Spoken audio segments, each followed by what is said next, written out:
Livre para informação, música, serviço. Rádio Livre para você. Informação, serviço. Você precisa saber. O consultório de graça. 34213148. Rádio Jornal. Rádio Jornal na internet. www.radiojornal.com.br. Rádio Livre. Doutora Inacelli é oncologista clínica do Hospital do Câncer de Pernambuco.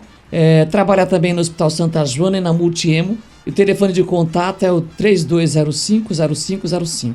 O nosso outro convidado é o Dr. Paulo Couto. O Dr. Paulo é mastologista. Ele atende na clínica Dr. Paulo Couto, que fica no DERP, e o telefone é o 3060-6161. E também tem clínica em Caruaru, e o telefone de contato em Caruaru é o 3725-9262.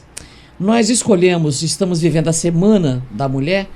Elegemos o câncer ginecológico e o câncer de mama para fazermos o consultório hoje, porque juntas essas duas doenças, elas matam cerca de 800 mil mulheres por ano no mundo. Quais são os cânceres ginecológicos, doutora? Os cânceres ginecológicos são os cânceres do útero e os cânceres do ovário. O mais frequente que a gente vê na nossa população é o câncer de colo de útero. E por que o câncer do colo do útero ainda mata, se ele tem prevenção e se as mulheres habitualmente costumam fazer exames preventivos anualmente? Mesmo uma parcela da população fazendo a prevenção, a doença ainda é bastante incidente, porque infelizmente ainda existe uma grande parcela que a gente consegue, que a gente perde nesse método de rastreio por as mulheres não procurarem assistência, principalmente não conseguirem acesso ao exame de Papa Nicolau. Ao contrário do Brasil, quando junta a matemática do mundo, o câncer do colo do útero é o tumor que mais mata no planeta. São 530 mil novos diagnósticos ano e 265 mil mortes por ano no mundo. A impressão que a gente tinha até há pouco tempo era de que só países como o nosso subdesenvolvido é que tinham tantos casos assim de câncer, mas é o mundo todo que tem. Justamente, agora termina sendo a área do mundo mais pobre mesmo, que não tem tanto acesso ao diagnóstico e ao tratamento. É uma doença que, infelizmente, ela acomete uma faixa etária de mulheres menor. Então, morre muita mulher jovem com câncer de colo de útero, e o triste é que é uma doença evitável, não é? E quando a gente consegue fazer um diagnóstico precoce, tratar e curar. Doutor Paulo, o câncer de mama é impressionante como o sentimento é de que o número de casos está crescendo, porque uma amiga de uma amiga, a doença vai chegando perto da gente, e as mulheres morrem de medo de ter câncer de mama, mas o câncer de mama também ainda mata muito. Nós temos aqui, o INCA estima 57.120 novos casos para esse ano. Quase 14.500 mortes, a grande maioria mulheres. Isso é altíssimo. Ao contrário do câncer de colo uterino, geralmente, que é causado por um vírus e é de país mais pobre, o câncer de mama é de país mais desenvolvido. Mas está ultrapassando também a quantidade de pacientes com câncer de colo uterino, até porque uma das modificações dos países modernos é justamente isso. Paris, ou Estados Unidos, França, Brasil, a principal causa de morte por câncer hoje é o câncer de mama, é o que mais mata as mulheres dentro do nosso país. Por quê? Alterações genéticas, estilo de vida, menopausa tardia, isso menarca precoce. Isso vai fazer com que ela tenha a doença, mas por que não trata? Por que não cura? Porque é diferente do câncer de colo de útero, que é prevenível, você diagnostica uma lesão pré-maligna e trata, e a paciente não vai ter câncer. O câncer de mama, ele não é prevenível, ele é detectável. Hoje em dia, a gente tem que fazer mamografia, tem que fazer ultrassom, e ultimamente está utilizando ressonância magnética, na intenção de diagnosticar o tumor o menor possível. Porque quanto menor o tumor, mais é a chance da mulher sobreviver. Em tumores, dependendo do tamanho da mama e do tipo histológico do tumor, do tipo do câncer, 90% das mulheres hoje com tumor até 2 centímetros conseguem se curar. É alto. A cura é alta. Mas mesmo assim, a cada 3 minutos morre uma mulher de câncer de mama e a cada 1,5 minuto no mundo é feito um diagnóstico de câncer de mama. E a rede pública tem tratado bem essas mulheres? Porque fez uma legislação que eu acho bem interessante, que depois do diagnóstico, em 6 meses tinha que começar, acho que são 6 meses, tem que começar o tratamento. Isso não saiu do papel. São 60 dias. 60 a lei dias. diz que tem 60 dias. Uma vez diagnosticado o câncer, o serviço de saúde é obrigado a dar andamento nos 60 dias iniciais. Isso inclui enviar para quimioterapia, isso inclui operar, isso inclui tudo isso aí. Mas não, o sistema de saúde não está estruturado para isso, não tem capacidade. Pacientes meus que precisam fazer, por exemplo, radioterapia, chegam a ficar 3 meses na fila de espera para poder começar a radioterapia. Tem poucos aparelhos e os que tem são alguns que estão com problema, não estão com a capacidade total de fazer o tratamento. Temos uma série de problemas nessa área no nosso país. Doutora Inacelli, a prevenção do câncer, o câncer ginecológico, eles são diferentes, eles devem ter tratamentos diferentes, origens diferentes, mas como é que se faz para prevenir? Assim, eu queria me ater ao câncer de colo de útero inicialmente, mas a prevenção vai ser inicialmente durante o ato sexual o uso de preservativo, tá certo? E o que é muito importante é, a partir do momento que se inicia uma vida sexual ativa, se fazer uma colposcopia ou citologia oncótica anualmente, porque quando o câncer ele começa a se desenvolver, ele pode dar sintomas e esses sintomas serem tardios, e quando se dá um diagnóstico, ser tardio demais para um processo de cura. Eu não vou considerar que as minhas ouvintes todas casadas usem preservativo, até porque às vezes o parceiro não quer, elas não usam. Eu acho que a maioria ainda não usa, não é cultural entre nós, os casados. Eles fazem de conta que eles são fiéis, acho que a maioria mas enfim, para essa parcela mantém relacionamento sexual sem camisinha, que outras alternativas ela pode ter para se prevenir minimamente que seja? Então, muitas vezes a gente vê o câncer de colo de útero, ele vem decorrente do vírus, do HPV. Existem vários tipos de HPV, mas só alguns são carcinogênicos, ou seja, dão câncer. E a maioria da população é colonizada, mas alguma parcela, por defeito genético, não consegue debelar a infecção do vírus e vem a desenvolver câncer. Então, não necessariamente a paciente que teve câncer adquiriu o câncer com o parceiro atual dela. Mas o que a gente orienta em termos de prevenção é a realização do Papa Nicolau para tentar, se a paciente for colonizada pelo vírus e desenvolver alguma lesão, a gente conseguir um tratamento no estágio mais inicial. Câncer de mama, quando ele está aparecendo, ele dói, doutor Paulo? Não. Câncer de mama é uma doença que inicialmente não dói. Aí é que está o problema. Porque muitas mulheres têm aquele carocinho ali na mama. Não tem um carocinho, mas ele não dói, não deve ser nada. É justamente o contrário. O tipo do crescimento de um tumor benigno da mama, ele cresce por inclusão, ele cresce crescendo dentro do tecido.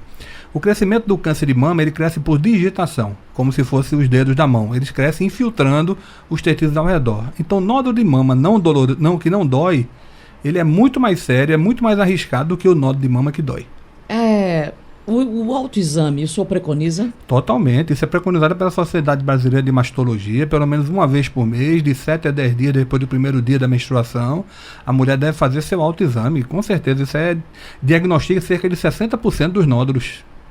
E os outros vão ver na imagem da mamografia. Dependendo da idade, né? Mamografia é um exame para a 4ª década de vida, acima dos 40 anos, segundo a Sociedade Brasileira de Mastologia, e para o governo federal, acima de 50 anos. Mas nós da Sociedade Brasileira de Mastologia não aceitamos isso, porque 20% dos casos de câncer de mama estão na faixa de 40 a 50 anos. 25%, 20% e 25% estão nessa faixa. E o governo não quer fazer mamografia abaixo de 50 anos. Ele não quer e não faz, né? Não faz. O hospital público tem que atender, acatar o que ele decide. Com certeza. Então, as mulheres passam aí uma década se expondo a risco. Dependendo só do autoexame. Do autoexame e da ultrassom. E da ultrassom. Quer dizer, da ultrassom. Tem sido recorrente casos de câncer em mulheres abaixo de 50 anos? Olha, como eu disse a você, 20 a 25% das incidências de câncer de mama elas são abaixo de 50 anos, estão na faixa entre 40 e 50 anos. Mas o pior, que está crescendo um pouco, não sabemos porquê, é justamente essa faixa abaixo dos 40 anos. Os tumores de mama em mulheres abaixo de 40 anos costumam ser bem mais sérios do que o de mulheres acima dos 50 anos, tá certo? Então, é uma faixa que está crescendo um pouco mais, mas o que assusta nós, mastologistas, é você pegar uma mulher de 34, 35, 31 anos com câncer de mama. O que é que a mulher pode fazer por ela mesma para evitar entrar nessa estatística? A questão do autocuidado, né, de buscar um acompanhamento médico, fazer o exame do Papa Nicolau, fazer o autoexame das mamas, se cuidar de uma forma geral, não é? Regular, tentar não se estressar tanto com a vida, com os hábitos diários, fazer alguma atividade física. Eu vou parar no estresse. O que é que estresse tem a ver com câncer? Não tem um estudo comprovado que estresse cause câncer, mas a gente vê muito no cotidiano isso. No perfil lá do teu paciente. Isso.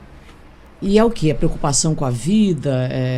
Ansiedade? É o quê? Eu acho que é algo multifatorial, né? Eu acho que é o estilo de vida que a humanidade vem levando, né? E dá para parar? Você fala, eu vou a partir de hoje ouvir a doutora Inacelli falar no programa de graça e eu não vou me estressar mais hoje.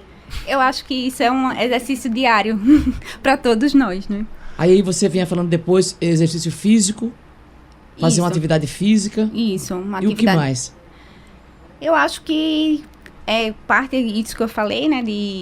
Do procurar atendimento médico, atividade física, evitar sedentarismo, melhorar o status psicológico. É basicamente isso. E quais são os fatores de risco que independem de nós, doutor Paulo? Bom, o câncer de mama, a gente sabe que é a vida moderna. Por exemplo, eu vinha conversando isso com o pessoal hoje, lá no meu consultório, da seguinte coisa. Hoje em dia, a mulher moderna, ela menstrua cedo e ela tem filho muito tarde. Esse espaço entre a primeira menstruação, que se chama de menarca, e o primeiro filho, ele é importante na formação do câncer de mama. A incidência sobe com isso aí. O consumo de bebida alcoólica na mulher já se mostrou que é um fator que eleva isso aí. O estresse também, o sedentarismo também são fatores. Aliás, os cânceres de forma geral, o sedentarismo ele tem muito importante nisso tudo aí. Agora, se tiver alguém na família, aumenta o risco? Nem sempre. Geralmente o risco aumenta quando são pacientes com câncer de mama abaixo de 40 anos. Ou bem mais jovens, que aí demonstra alteração do perfil genético, tá certo? Agora, normalmente, os fatores para câncer de mama são multifatoriais, como são os do colo do útero, a gente consegue identificar grande parte pelo HPV, por isso aí tudo. Do câncer de mama, é uma doença multifatorial. Apenas 10% do câncer de mama, 10% era justificado de forma genética, como é o caso da deterioração do gene BRCA1 e BRCA2, que a maior representante disso foi a Angelina Jolie, que se ela não tivesse tirado as mamas dela, ela teria 90% de chance de aos 40 anos desenvolver câncer de mama e 65% mais ou menos de desenvolver câncer de ovário. O senhor é a favor do procedimento de retirar preventivamente as mamas? Não sou a favor. Em hipótese alguma? Em hipótese alguma. Não tem indicação para isso não. Os estudos mostram que você não protege, você só vai ter um risco. Lembre-se que uma mulher que teve um câncer de mama de um lado, ela vai fazer o tratamento de radioterapia, de quimioterapia, ela vai fazer uma série de tratamentos que ela vai fazer, e isso vai impedir, de certa forma, que a outra mama desenvolva isso. É muito difícil. Hoje em dia, estudos estatísticos mostram que ela só vai ter ganho na retirada das duas mamas 10 anos depois que ela realizou essa cirurgia. E tirar o útero poderia ser uma saída, Inacelli? Só um parêntese em relação a esses pacientes que têm mutação de BRCA1 e 2, que elas correspondem a uma menor parte das pacientes com câncer de mama, em torno de 10%. E em relação ao câncer ginecológico, a gente cita o câncer de ovário. Existem linhagens familiares e tem câncer de mama / ovário. Então, a partir daí, das mutações, existem as recomendações baseadas na presença de mutação de retirada das mamas e de realização de retirada dos ovários. Em relação à retirada de útero, baseada no diagnóstico de câncer, existe o tratamento voltado para o estadiamento, para o tipo do tamanho do tumor. Mas, profilaticamente, não existe indicação de retirar o útero. Tenho uma amiga, e eu acho que vou continuar tendo por muitos anos, que está há 2 meses buscando um diagnóstico. Eu fiquei impressionada. Ela tem febre diariamente e começou, não é normal que alguém tenha febre diariamente, mas como é difícil, doutor Paulo, conseguir, e muda de médico, e um manda fazer isso, outro manda fazer aquilo, é muito complicado. Veja bem, existem os tratamentos estandardizados. Você tem aquele grupo de pessoas que tem determinado sintoma e que você no seu dia a dia, eu sou médico há 30 anos, entendeu? No dia a dia tudo corre tranquilo.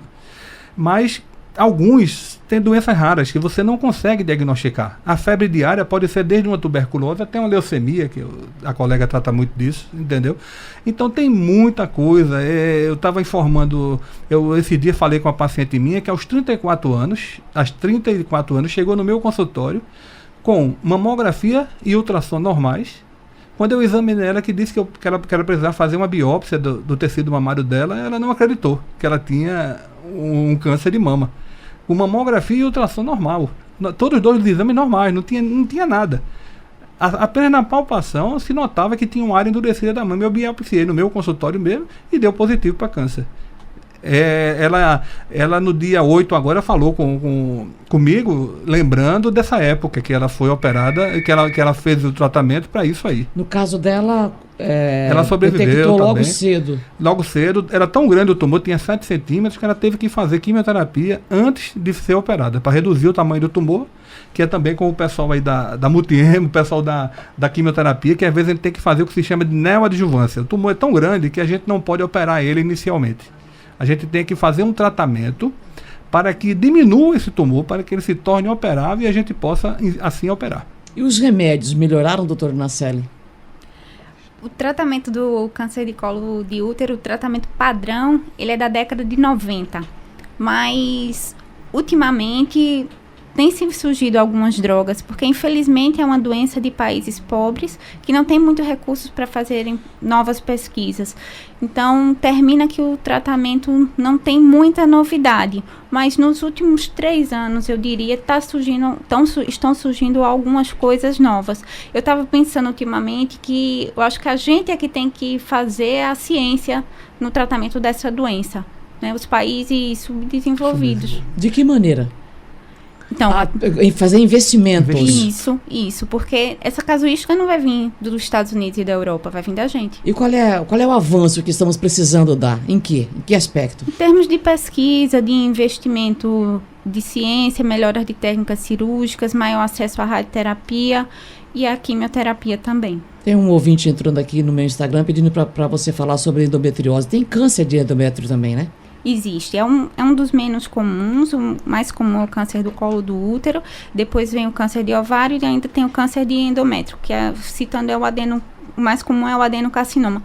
Mas a população que mais é acometida geralmente é uma população de mulheres mais idosas e obesas. Nos Estados Unidos ele é bem mais frequente do que o câncer de colo de útero, mas aqui no Brasil a gente está vendo um aumento de incidência. E é fácil? A mulher vai sentir sinais de que tem câncer no endométrio? O primeiro sintoma é o sangramento genital, né? Geralmente são pacientes na pós-menopausa, né? Que não menstruam mais e começam um quadro de um sangramento genital. E a gente tem que investigar. Líquido na mama, doutor Paulo, é notícia ruim? Não. É muito comum até hoje em dia. No bico do peito. Isso é muito comum. Um paciente na faixa de 40 a 50 anos faz parte do envelhecimento da mama chamada ectasia ductal. É uma dilatação dos canais da mama com a saída de algum líquido. Porque lembre-se uma coisa, a mama era derivada de uma célula de suor. A mama, ela é uma célula de suor que evoluiu e se tornou mama. Tá certo? Então, ela tem os canais dela. Os canais, quando vão se desmanchando, formam algum líquido. Esse líquido só que sai da mama só é importante quando é um líquido bem clarinho, feito água de rocha, aquele tipo de córrego cheio de pedrinha no fundo, ou sangue. Então isso aí chama atenção bastante para quando você tem esse líquido tipo água de rocha ou sanguinolento. Isso é mais importante. Essa conversa de câncer de mama interessa aos homens também, porque na estatística que eu dei no começo do programa, das 14.500 pessoas que morreram de câncer de mama, 14.206 eram mulheres, mas tem 181 homens. é um número infinitamente menor, mas são vidas. 0,3% dos cânceres são de homens. E como é que eles descobrem o câncer deles? Um nódulozinho bolinha, palpável na nódulozinho. mama. Nódulozinho, geralmente são homens que desde a adolescência tinham o que se chama de ginecomastia, que é o crescimento da mama, tecido mamário no homem, que não é muito comum, tá certo? E com o tempo isso deixado aí, ele degenera para tumor, em algumas vezes acontece isso. Mas é mais difícil diagnosticar do que de mulher, porque mulher ainda procura mamografia, ainda procura o médico, homem é mais difícil de procurar, entendeu? Então, quando aparece, quando chega, geralmente já é um tumor um pouco avançado. Higiene conta na prevenção, doutora? Conta. Porque é um contexto, né? Algo multifatorial. Então, a partir do momento que você cuida de sua higiene, você mostra que você cuida de si próprio. Então, que você busca se prevenir também das doenças. O ouvinte está perguntando aqui, mioma é preocupante? Mioma? Mioma. Então, mioma, geralmente, ele é uma lesão benigna, mas tem que passar por uma avaliação médica, porque existe uma parcela muito pequena de miomas que eles podem degenerar para um tipo de câncer. Mas, de uma forma geral, é uma doença benigna e o que vai indicar o tratamento é a presença de sintomas, né? Porque tem paciente que desenvolve anemia que precisa tomar até sangue por causa de miomas. Mas, geralmente, são lesões benignas. Uma pergunta feita pela Maria Inês, do mioma está respondida. E Janete, eu já respondi também que era sobre o endométrio. Eu vou fazer uma pausa e volto para poder atender vocês no telefone e no painel interativo para perguntar para os médicos que participam hoje do consultório. O consultório do Rádio Livre. Livre para informação, música, serviço. Rádio Livre para você. O consultório de graça. Faça sua consulta. Ligue 3421-3148. Rádio Jornal. Pois não. Mais uma vez caindo como uma luva, Graça. Que bom.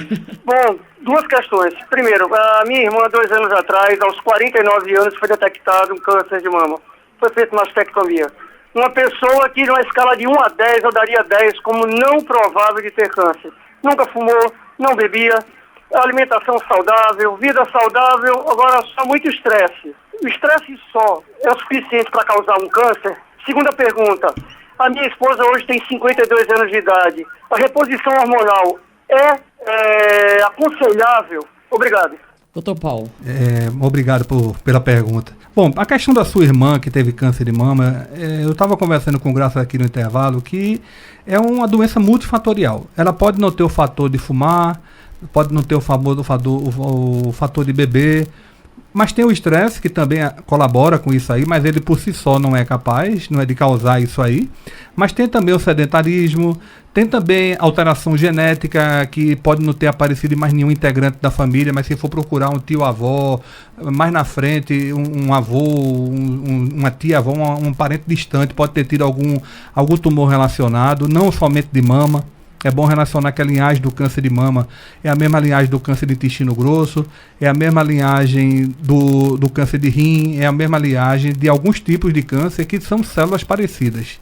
E quanto à questão da sua esposa com 52 anos na menopausa, isso está contraindicado. Hoje em dia, por estudos estatísticos, estudos vistos nos países mais desenvolvidos, reposição hormonal hoje, em 90% dos casos, está contraindicada. Tem os 10% que realmente tem que fazer, mas em 90% contraindicado.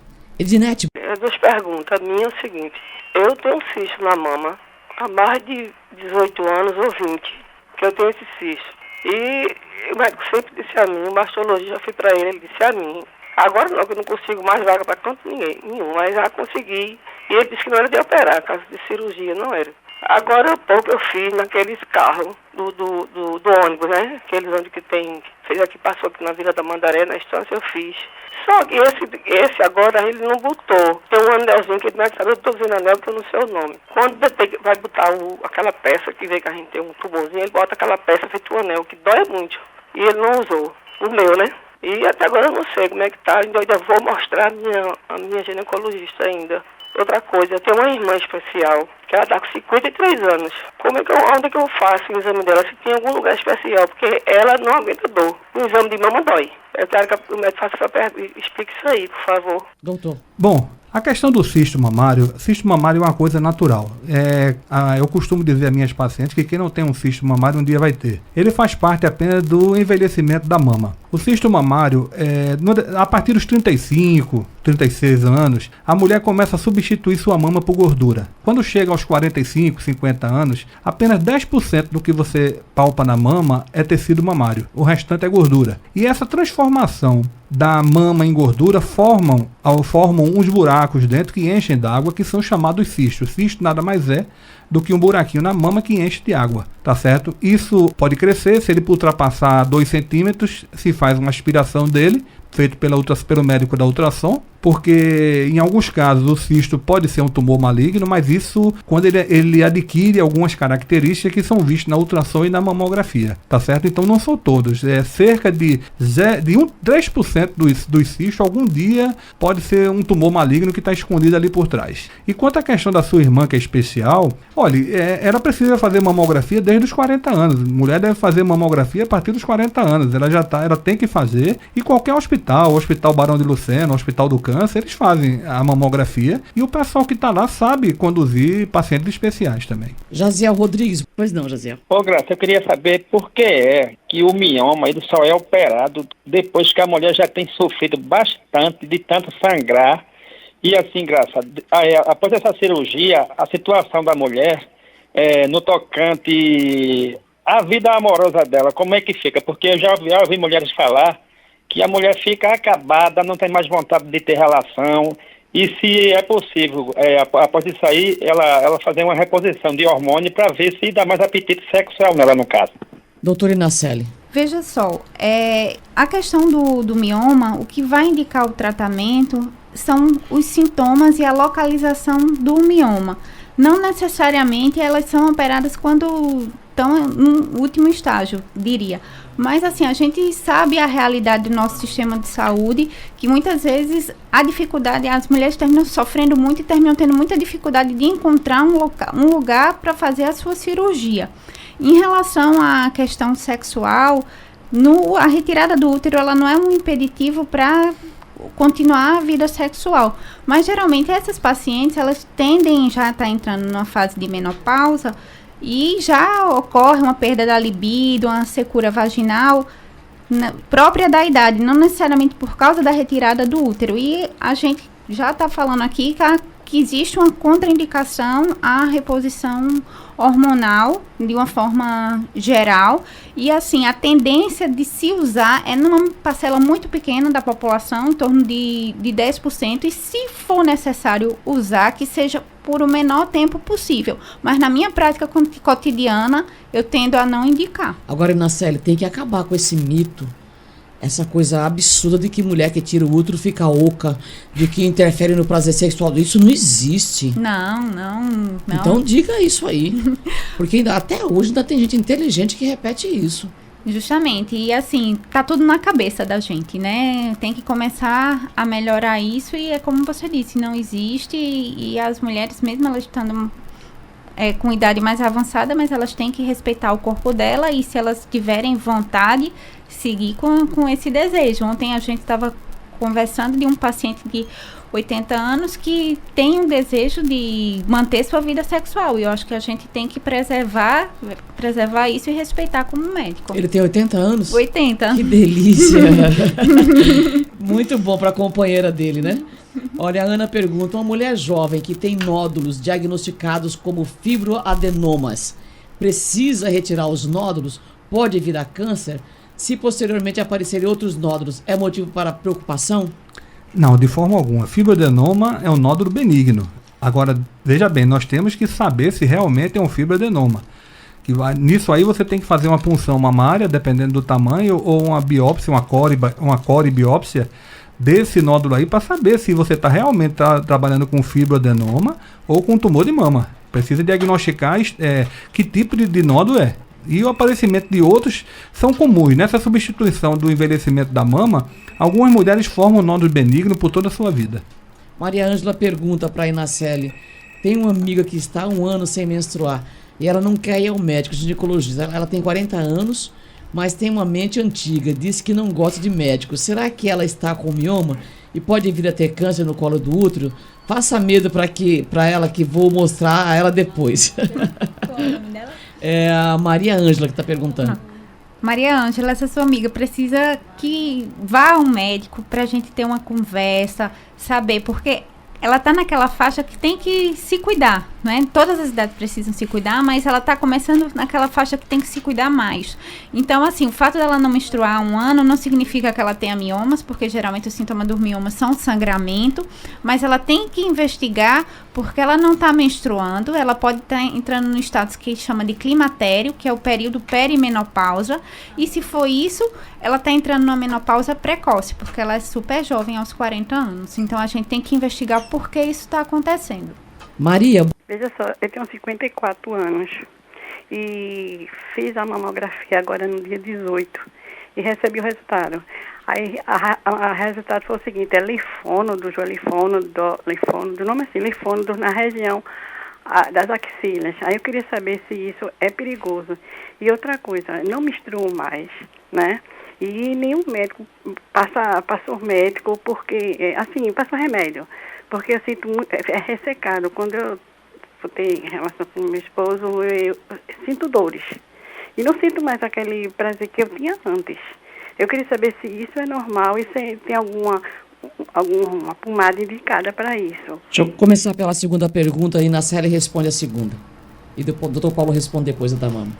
Em relação a essa questão da secura vaginal, provavelmente a senhora está entrando no estado do climatério, né, na menopausa, e tem que realmente passar por uma avaliação do ginecologista, e o que vai levar à indicação de usar algum creme vaginal é realmente o quanto isso é importante para você. A reposição hormonal a gente não tende a não indicar, mas se você realmente precisar muito disso, vai lhe fazer mais feliz, mais satisfeita, talvez valha a pena o uso de alguma pomada com um pouquinho de hormônio, para você usar para melhorar o prazer sexual.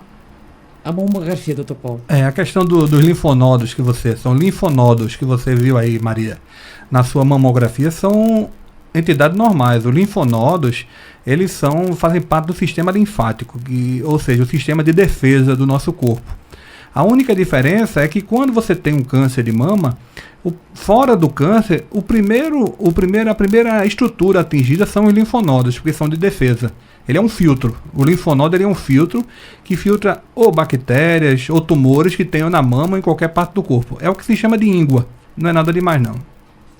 Lúcia. Realmente, esse processo do SUS, só Jesus tem misericórdia, porque eu passei por esse processo.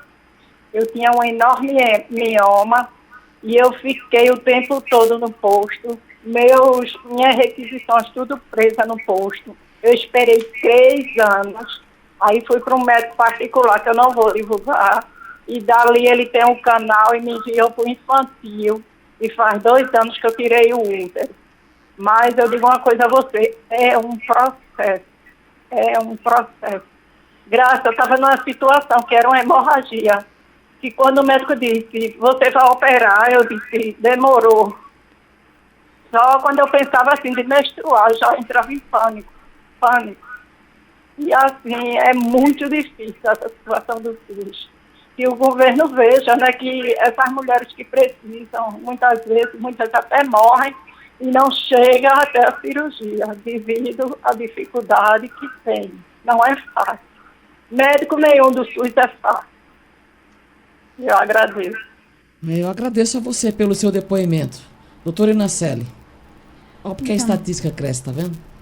Justamente, eu entendo você, Lúcia, eu sei que a dificuldade no nosso sistema de saúde é muito grande, não é? Eu peço desculpa como médico e a gente espera que a situação mude com o passar do tempo, não é? Que isso que aconteceu com você seja cada dia menos frequente, que as mulheres tenham acesso ao tratamento, não só de miomas, mas das doenças que elas tiverem. Um tratamento aparentemente simples, né? Justamente, fazer uma esterectomia, geralmente a cirurgia é uma RAC, uma peridural, pós-operatório, é tranquilo. Tira o útero pela vagina, ou o mioma, essa cirurgia voltou a ser feita com muita frequência. Isso. Bem simples, né?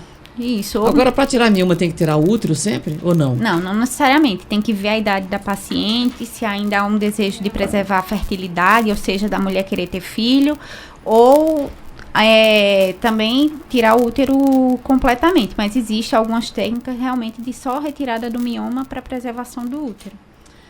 Claudionice, pois não. Eu tenho um problema no útero. Eu passei 4 anos esperando, na espera lá no IMIP. Não consegui me operar lá, porque um dia eu ia, não tinha roupa, não tinha lençol. Depois eu passei fui para Cavaleiro. Fiz a suspensão de bexiga, arriou. Aí eu voltei para o Memorial de Prazeres e quando cheguei lá, a doutora disse, não é para você ficar, você vai ter que operar. Então ela me operou e quando é agora eu estou de novo. E sinto muitas dores. Então, Claudionice, o ideal é que você tente voltar no serviço que você fez a cirurgia para uma reavaliação, para ver se você é candidata a um novo procedimento ou não. A Flávia diz que tem 40 anos, tem um bebê de 1 ano e 6 meses e ainda amamenta. Minha menstruação está irregular, é normal por causa da amamentação? Isso. A amamentação, ela mexe com os hormônios da mulher e tendem a bloquear a produção dos estrógenos, da progesterona, e isso atrapalha o ciclo menstrual. Mas não significa que ela está isenta de chance de uma nova gravidez, porque ocorre um desbalanço desses hormônios, mas não a ausência deles. O João Filho, acho que o João é médico, ele diz assim que o tratamento do câncer de mama evoluiu de forma significativa. Por exemplo, o câncer de mama HER2+, o que é isso, doutor Paulo? HER2, HER2. Esse câncer de mama aí é o seguinte, é um tipo de, é o que eu vinha conversando, o câncer de mama que você conhece como câncer de mama, na verdade são o conjunto de 4 doenças que respondem, alguns respondem à quimioterapia, outro responde até a cirurgia, outros não respondem a nada. Um dos tipos desses 4 tipos de câncer de mama é o HER2. Significa que na superfície da célula ele tem uma proteína chamada HER2-neu. É uma proteína gerada por um gene, que essa proteína serve como um acelerador da multiplicação celular.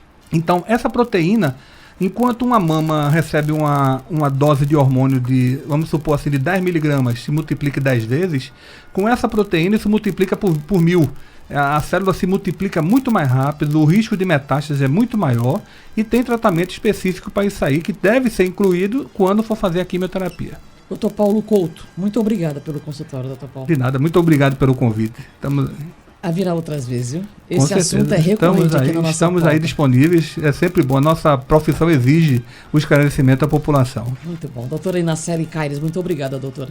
Eu que agradeço o convite, espero vir mais vezes. É muito bom estar aqui, podendo ajudar a população e debatendo assuntos tão importantes para todos. Obrigada, doutores.